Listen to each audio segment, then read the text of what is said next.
Hi, I'm Chris. And I'm Jeremy. And I'm Fergal. And we're from Movie Smash. Comic book movies are having a golden age right now with the MCU. Movies based on comics aren't necessarily a new thing, but they're a big thing. Join us every other Tuesday on Movie Smash. We explore these movies and find some hidden gems. Every other week, we revisit some of the best. And some of the worst movies based on comics or graphic novels. Was Green Lantern as bad as you remember? Heck no! Is Time Cop the most accurate time travel movie ever created? Absolutely. Was Mystery Men way ahead of its time? Should they be revisited? Should they be forgotten? Join us on Movie Smash and find out. Listen wherever you find your fine podcasts.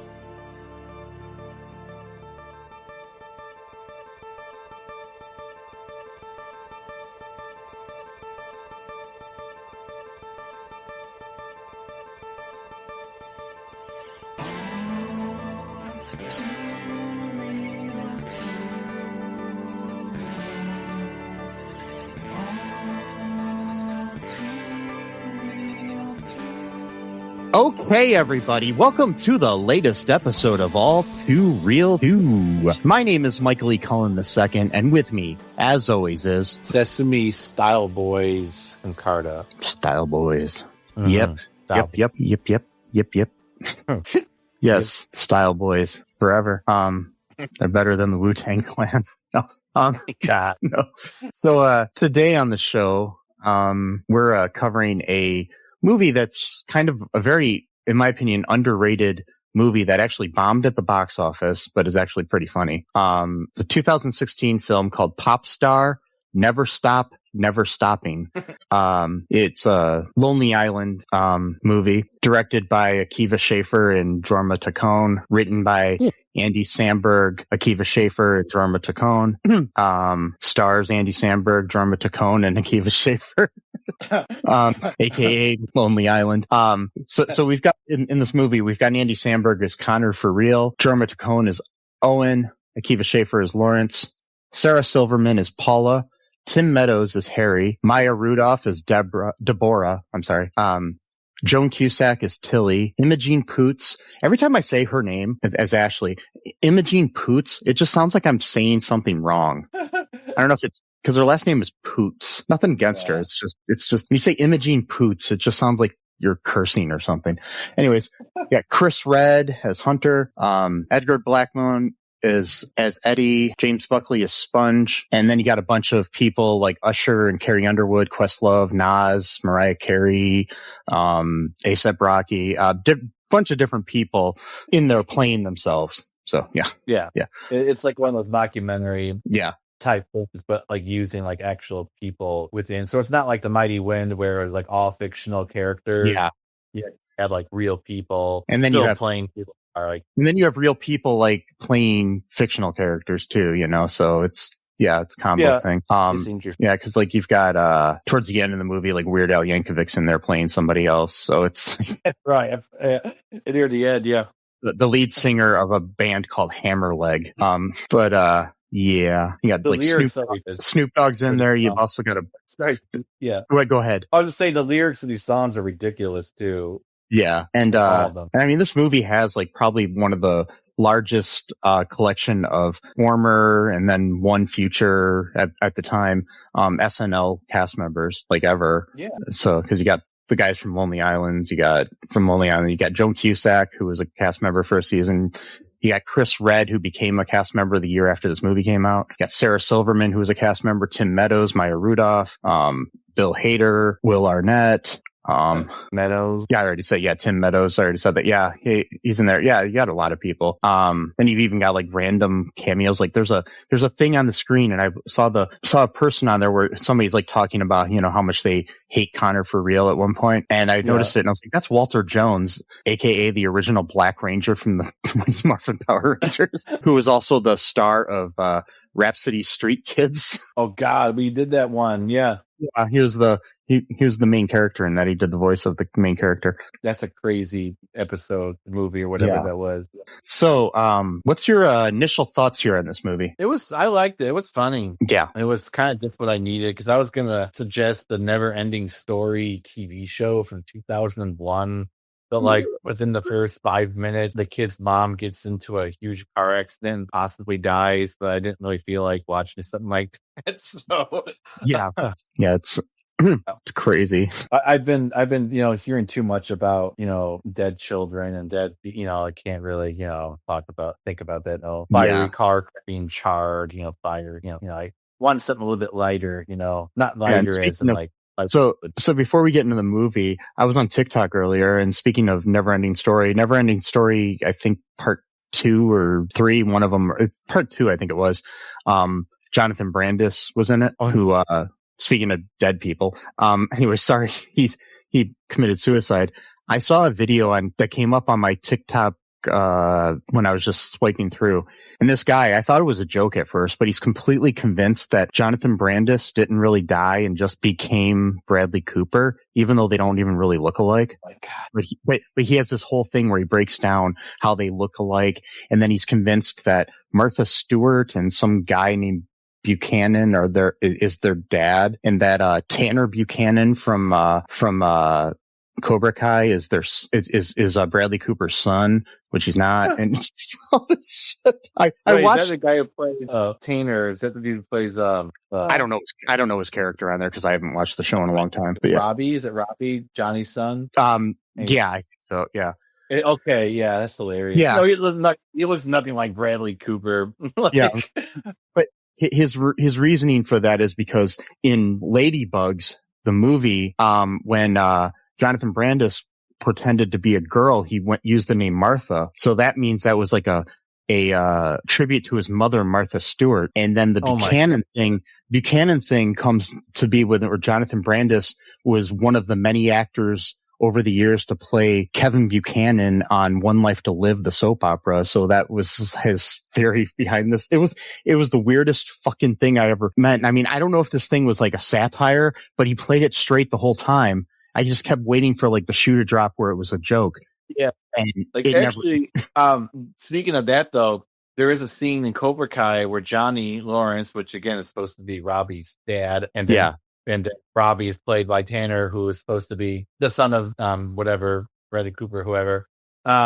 Scene where Johnny is talking to Miguel about Ladybug, using that as like, oh well, because he wants him to like dress like a girl so that he can like join. And so now that's actually extra proof because plus Jonathan Brandis was in the movie Sidekicks with Chuck Norris, which was about karate.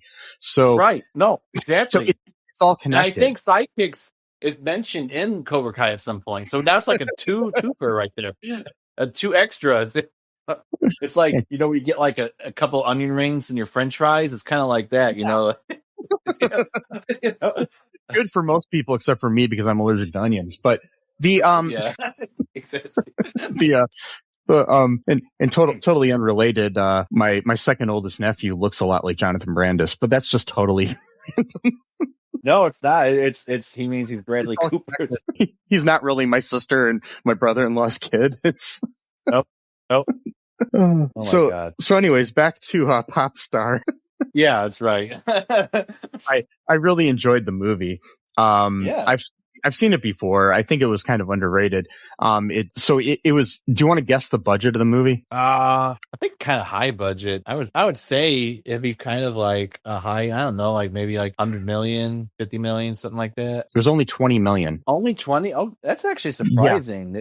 For 2016. What would you guess the box office was? Probably not that good, but with all those cameos, I mean, God, 20 million. I would say like I don't know, 2 million. Box office was 9.7, but I think a lot of the people probably did the movie for free. Probably, yeah, because I would say that's a lot of because a lot of them, know the Lonely Island guys and probably did it for them. Yeah. I mean, because you got everybody in there from like Martin Sheen to Ringo Starr to it's just like I mean, so many. I mean, I didn't even count, but there's probably at least a dozen of these cameos. And you got Justin Timberlake. A.T. Yeah, you got Emma Stone does an uncredited cameo in it.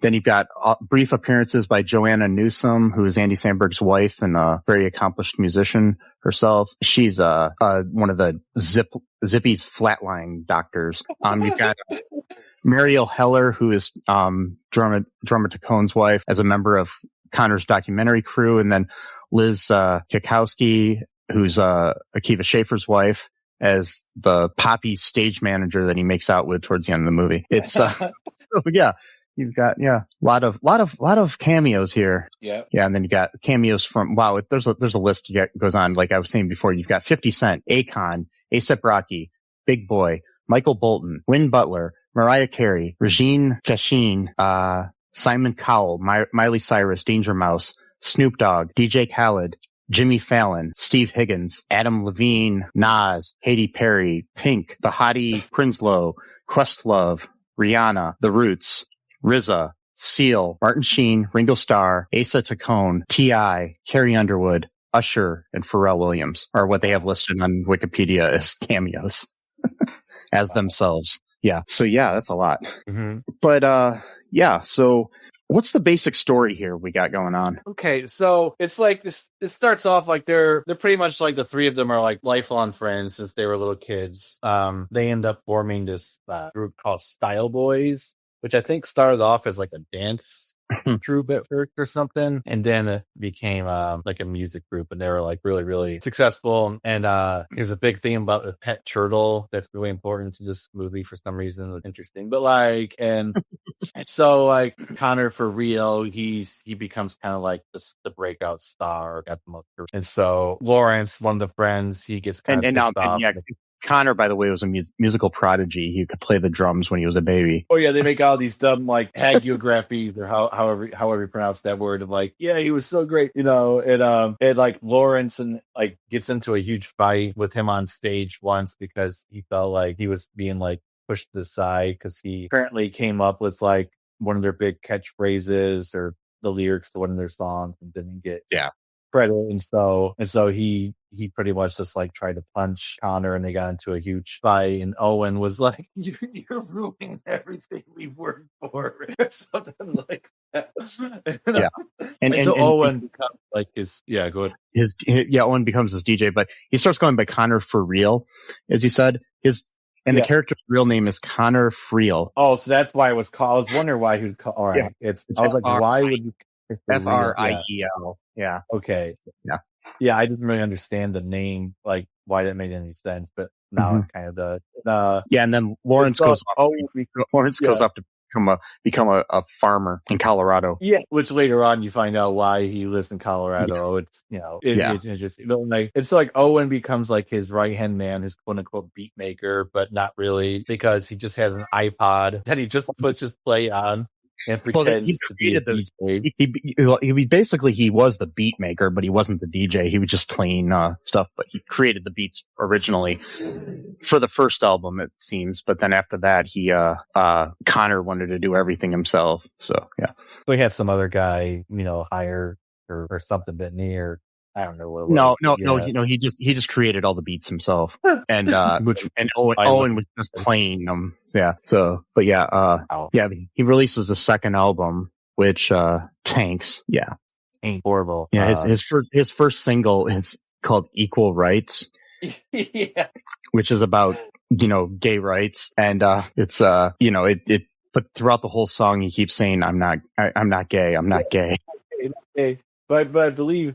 You should have the right to be gay. I'm not gay, not gay. And then like at the end of it, the guy's like, yeah, I don't know, like why because like at that point, like gay marriage had already been legalized. I'm not sure why he was like making the statement. Like, Ringo Starr comes on and he's like, he's writing a song for gay marriage. Like it's not allowed. It's allowed now. That was 2015. Maybe it might not be allowed. Soon after. Soon because of the fascism. But like, but back at that point, it was like, what the hell, dude? Like. Because the fascism. All that good stuff. Yep. Yeah, the fascism. All that good stuff. Oh, good times. Yeah, and then he has another song called Mona Lisa, talking about how overrated the painting is. Oh yeah, that was a weird one. I'm like, what the hell? And then one called Ibiza, where he's talking about how Spanish people like say words weird. So like all these offensive songs. Spain.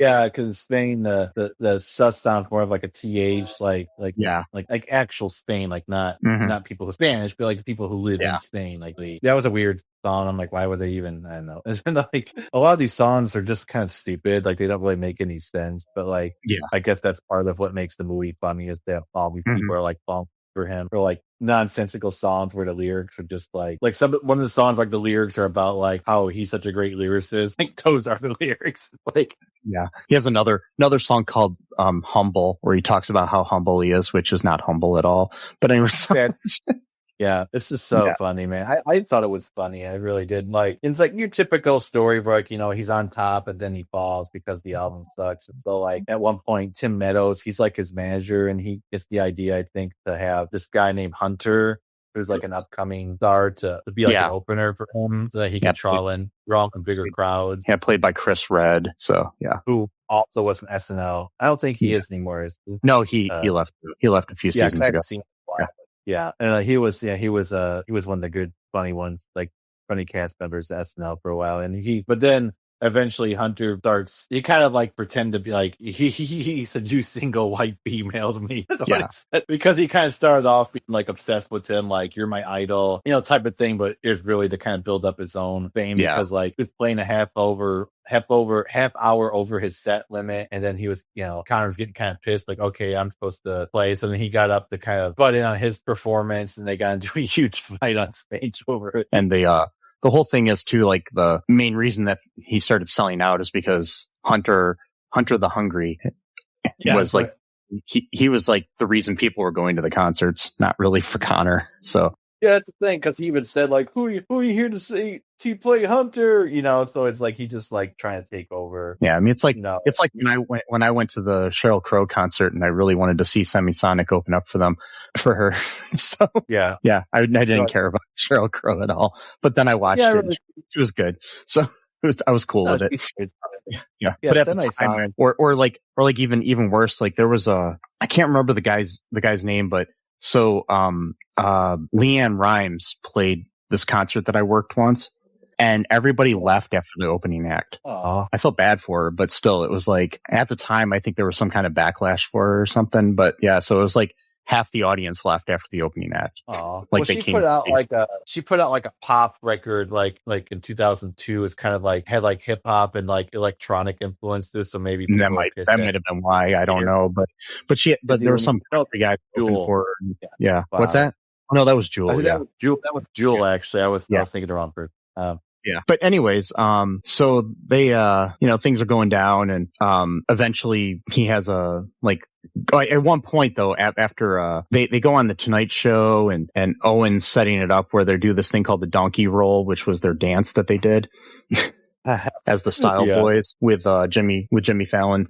And then later on, so he, at one point he gets engaged to this girl randomly to try to make things better, because before that, there was a incident on stage where he had these things where he was doing this magic trick where he could change clothes, but he needed to tuck his Johnson, and and so at one point the clothes weren't there, and the covering came down, and he was naked on stage, but his penis was tucked backwards, so it looked like he had no penis. It was like the Clerks. It's thing. Like or like which was a reference to Silence of the Lambs. So okay. Yeah. There you go. Yeah. Because that the Clerks thing, where our Jay does that, he's just repeating that with that where what's his name's character? I can't remember oh my god, I'm trying to remember. Buffalo Bill did that in Silence of the Lambs. He was he was playing the song too from the movie. Yeah, like that music. Goodbye that Horse. Movie was kind of transphobic movie in retrospect, but it is, but such a good movie. Well, though. It is. It is the movie is, but not the book, because in the book he actually explains that like he's not even like a true transgender person, because he's actually got something else like a mental problem that's like masquerading. So like in the book, of course, there's nuance, but never is in the movie, right? So it's like I mean, this was like when Silence of the Lambs came out, that was kind of around the same time as like Basic Instinct, where it was like basically like, oh, we're gonna make the lesbian the killer. Just it was completely like these like anti-LGBTQ type of films, it was like, but they were really but the sad thing is they're good movies, but and then you also had the Crying Game and stuff like that, which it just interesting portrayals of queer culture, it's just, but anywho, back to this, he doesn't have a dick, which we find out, he does have a dick, but anyways, and then people think he doesn't have a dick. So then he decides to get married and he's going to propose to, his girlfriend, Ashley. And, he's got a big thing, big proposal. Television is covering it and everything, and they have several trained wolves there, since Ashley said that she was a wolf in a past life. And then there's a performance by Seal, and Seal is singing, and it agitates the wolves, and then they start attacking everybody. Yeah. Yep. And then looks like Seal. And then Seal eventually, sues and everything, and eventually Ashley breaks up with him and gets with Seal. So, but after the Tonight Show thing, Owen decides he wants to try to do something that he found in an obscure old movie called The Parent Trap. Obscure. Obscure. Only the most well-known Lindsay Lohan movie. But yeah, and I did say. Then Connor's like, you mean Parent Trap? It's like, yeah, and so he gets Connor and Lawrence together, and they don't want to, have anything. And I will point out in that scene when Lawrence is in the limousine there, that had to have been shot after the rest of Lawrence's scenes, because he's obviously wearing a fake beard. Yeah. Like all the other scenes, all the other scenes is completely real, but that one just bugged me because I was like, that's a fake beard. Yeah. Yeah. I wasn't sure if they were doing that on purpose just to be weird or not, but it is interesting. Yeah, it just makes you think that was either shot before or after all the other scenes with Lawrence in them. So what else happens in this movie that we want to cover before we, talk more about our thoughts? Yeah. Well, he, his career just kind of begins to spiral further, and he's ends up staying at his mom's house or something. And he's just like, I'm like, what's it? I said he was house sitting or something. Yeah. Yeah, that's pretty much all I'm doing lately. I'm just kind of he's like drinking all throughout the day, and it's like watching TV and stuff. And then he's like, not having a good time at all. And then his turtle dies. That made me really sad. Next, or that already happened before. I don't remember. That happened before. Yeah, that was at his house. Yeah. Yeah. Maximus died because he had, quote, soggy bone syndrome. Yes. Not even sure that's a real thing or not, but I'm just wondering, can humans get that? Because I'm thinking of next time I go to my doctor to check out and see if I have that. Got soggy bones, yeah. Like, hey man, and then we find out though, because Paula comes over to kind of soggy bones sounds like a really bad barbecue place. It does. Those soggy bones. That stuff, it doesn't fall off the bone. The bone falls off itself, actually. And so, just go eat that bone liquid. Oh, gross.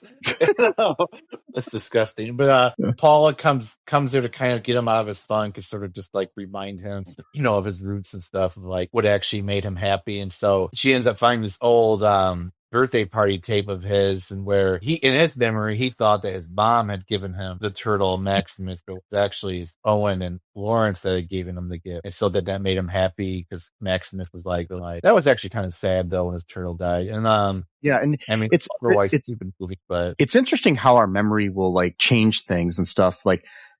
There's a famous instance with Kathy Bates, who was doing an interview with somebody recently, and they were talking about when she won her Oscar for Misery.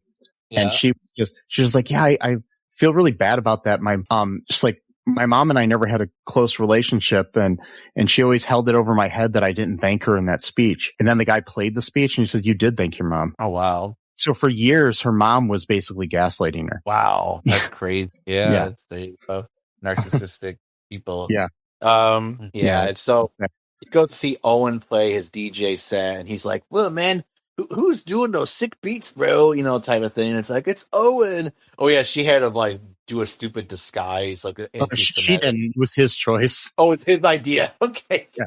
And she said something something about the Holocaust or something like that. I forgot what she said. Because he made his nose bigger. Yeah. And his face, looked really weird, and she says you look like a Holocaust cartoon or something, propaganda cartoon, yeah, something like that. Yeah. And like Owen's doing really good stuff, but he can't sing at all, and so he's like, "Oh shit, man!" Like, and so they kind of make up and to get the idea of like. I like Owen's response to the makeup too.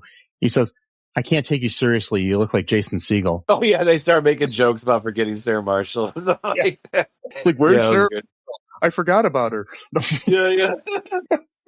That was great. I love that movie though. But But yeah, so like they get back together, and then of course they're trying to like quote parent trap. Well, not really, because he wants him to apologize to Lawrence, and he kind of goes through his typical Andy Samberg type of humor. He's like, "Okay, what do you want me to say? I admit that you came up with the catchphrase, even though technically I was helping you do it." It's like, "Okay, no, actually it was all you.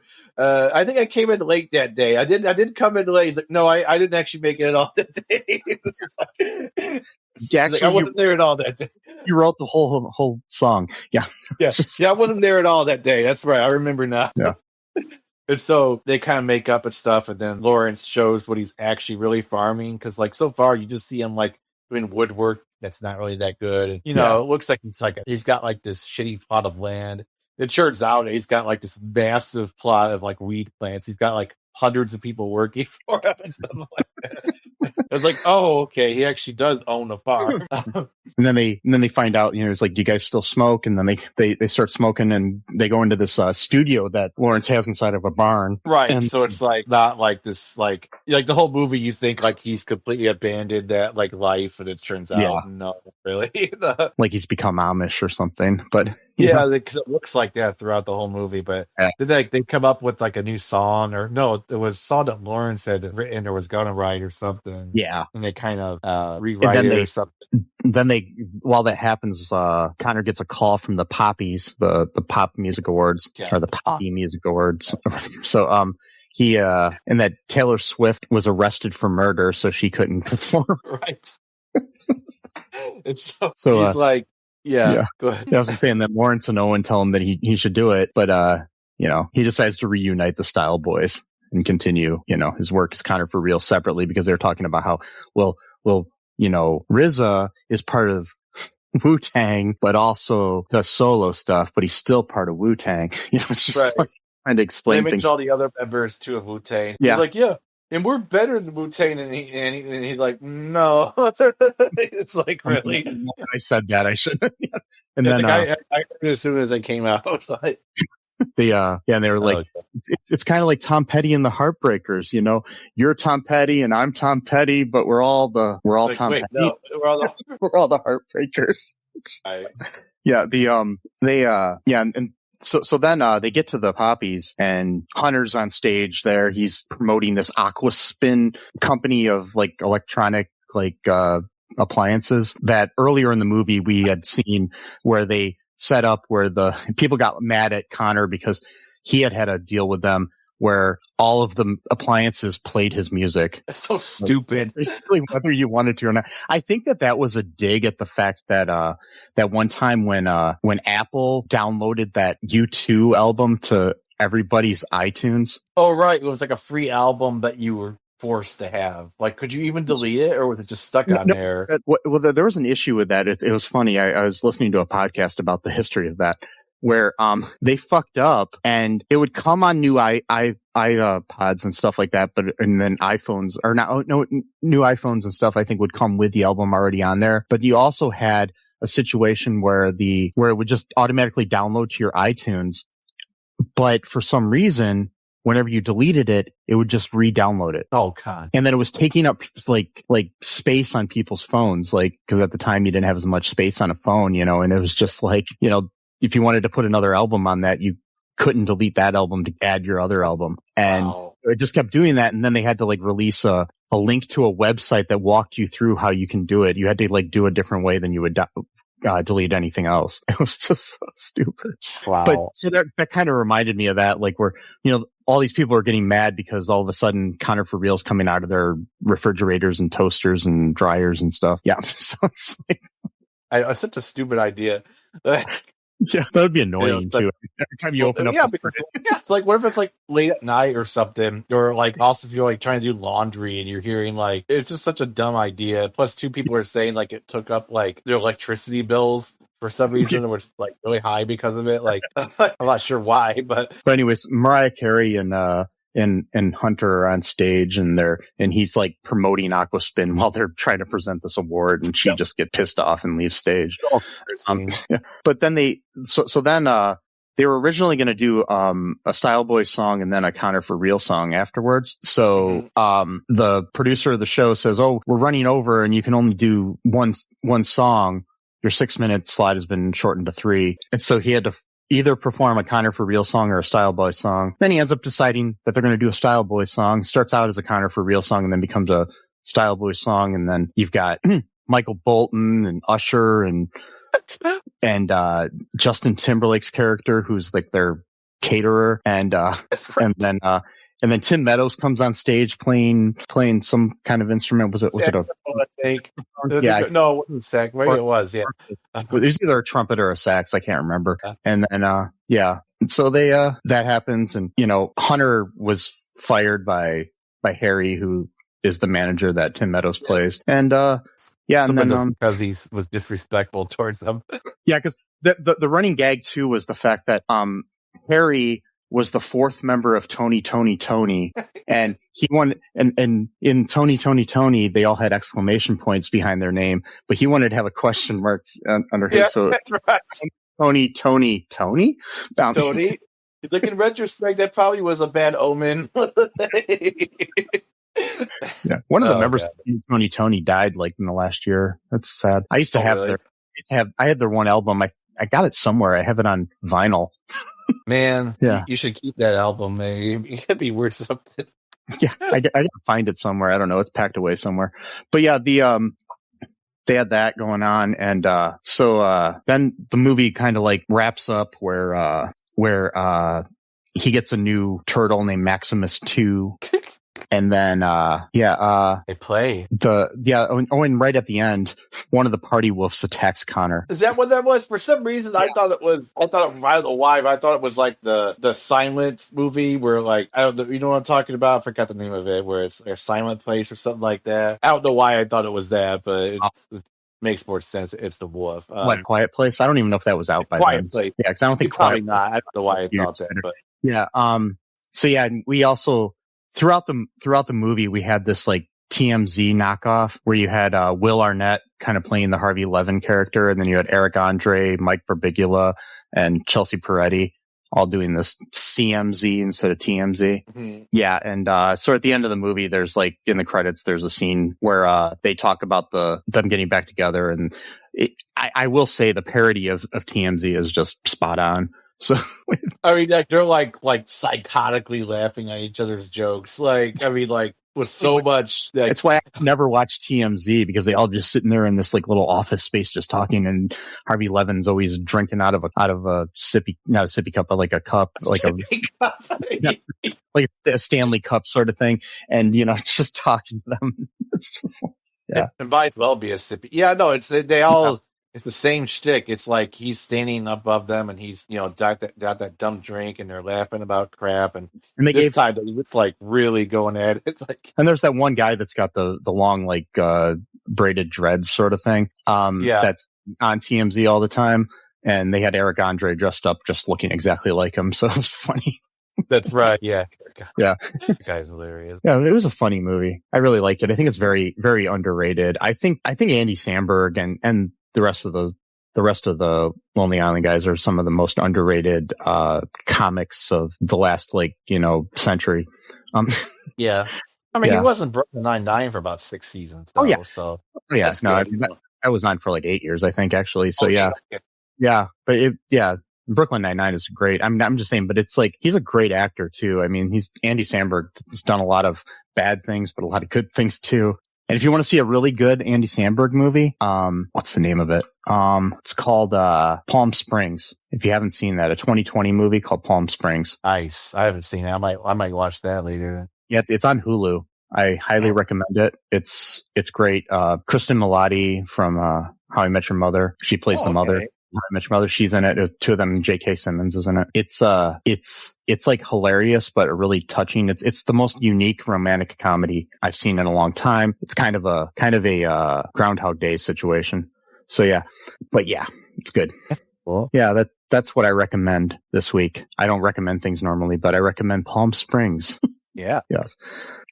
So yeah, any other thoughts here about Popstar? Never stopping. Never stopping.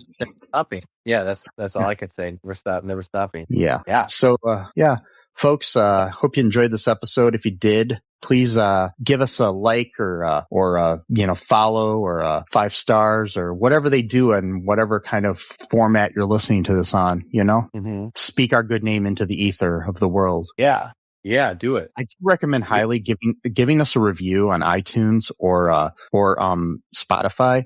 It does help us get more eyes on our show. So then, once they view it with their eye holes, then their ear holes can hear us. So yeah. So that's what I say, I'm always saying that, Mm-hmm. I'm always saying get your eye holes on things so then you can get them in your ear holes. Yeah. I mean, that sounds kind of dangerous, but yeah. But I have it tattooed on my chest, so I have to say it all the time. Oh, okay. And, yeah.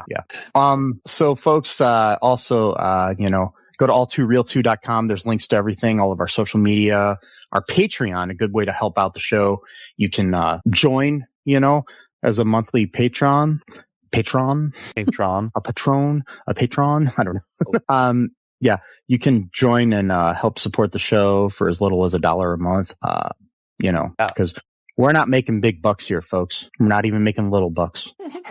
I've never seen a little buck or a big buck, except for that time when I was in the forest. But yeah, anyway, so there's that. We also have a T Public where you can buy some merchandise with our logo on it or some cool shirts that we have, like our orange Julius Caesar shirt featuring the 47th president of the United States and, fascist. And, yeah, so there's that. And, just remember to be different and be yourself, folks. Something I always recommend. I've got that tattooed on my butt. And free Palestine. That's not an anti-Semitic statement. No, it's not terrorism. Nope.